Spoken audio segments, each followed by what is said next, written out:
এটা হচ্ছে আমাদের নতুন গ্রাইন্ডার। এটা হচ্ছে এই যে কেবলটা, আর এটার একটা হ্যান্ডেল আছে, হ্যান্ডেল ধরে এটা ক্যারি করা যাবে।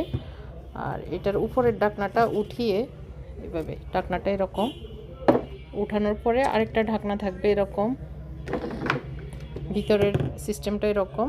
এখানে গ্রাইন্ডারও হবে, আবার হচ্ছে ফেস্টও হবে, দুইটা কাজই হবে। এটার সাইজটা এই যে এক বৃহৎ, মোটামুটি বড়ই বলা যায় গ্রাইন্ডার। এবং মানে মশলা যদি পাউডার করা হয় সেটাতে 300 গ্রাম বা 400 গ্রামের মতো গ্রাইন্ডার করা যাবে এরকম আর কি। কালারটাও খুবই সুন্দর, ফেস্ট টাইপের কালার।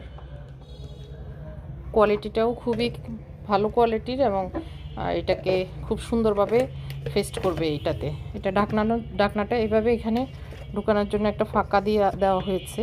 এটা আমাদের রমজানের হিট মাল হিসেবে আমরা এটাকে